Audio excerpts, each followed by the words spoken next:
Naomi n'a pas demandé à Ruth de la suivre, mais Ruth savait ce que Naomi transportait. Alors, plus vos problèmes montent, plus votre amour pour Dieu doit augmenter et grandir. Comme Ruth pouvait nous le dire, où tu iras, j'irai. Où tu mourras, je mourrai. Que l'Éternel me punisse avec la plus grande sévérité si autre chose que la mort me sépare de toi.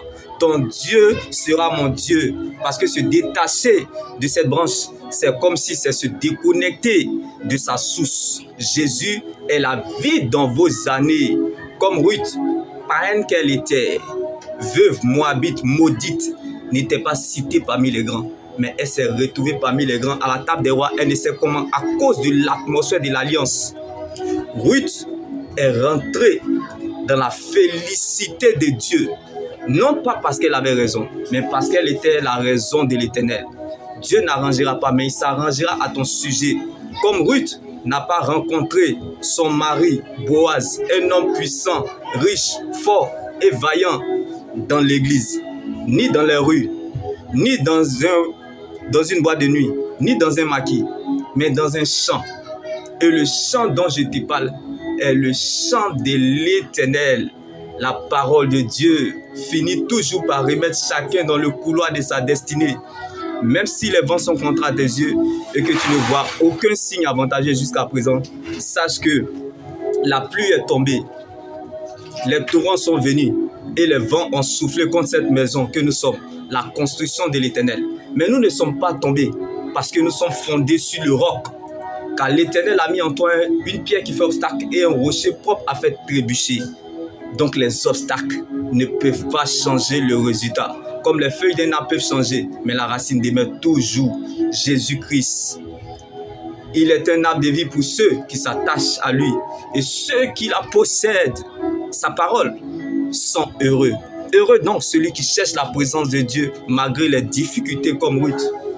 Car Jésus n'abandonne jamais ceux qui le cherchent et Dieu ne permettra jamais que ses saints connaissent la décomposition.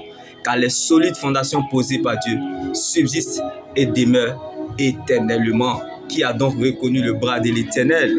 La magie ne peut rien contre Jacob, ni la divination contre Israël, car c'est un peuple qui se lève comme un lion et qui se dresse comme un lion. Il est venu libérer les captifs, renvoyer libres les opprimés, apporter aux déportés la liberté et aux prisonniers la délivrance. Vois qui t'a gravé dans ses mains et tes murailles sont constamment devant lui.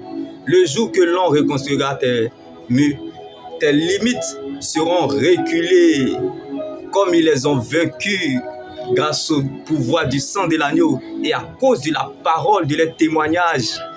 Il t'a choisi et s'est révélé à toi pour faire de toi son témoin de ce que tu as vu, de ce qui te montrera et de ce qui te ferait faire voir par la suite. Comme Lazare était dans la tombe, mais la révélation n'était pas dans la tombe. Nous ne sommes pas de ceux qui se retirent pour se perdre, mais de ceux, bien-aimés, qui gardent la foi pour sauver leur âme.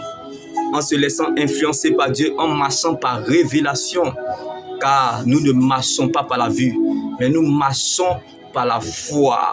Alors, bien-aimés, même en l'absence du besoin que tu désires, mettons les caméras sur Jésus, car il n'a jamais perdu un combat là où son nom a été mis en cause.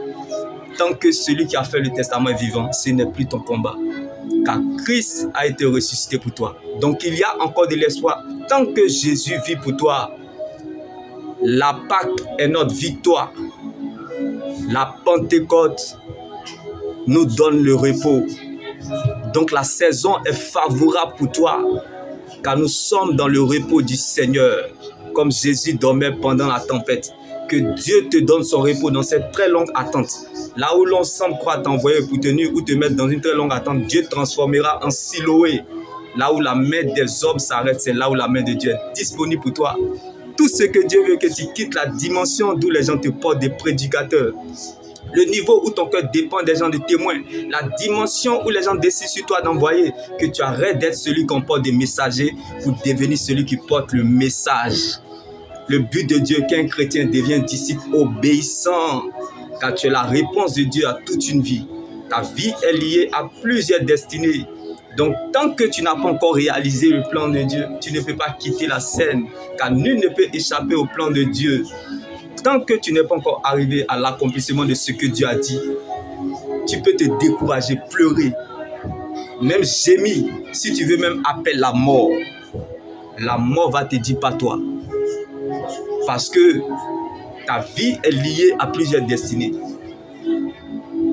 Tu es né pour accomplir un mandat divin. On ne meurt pas sans ça. Tu es né pour ça.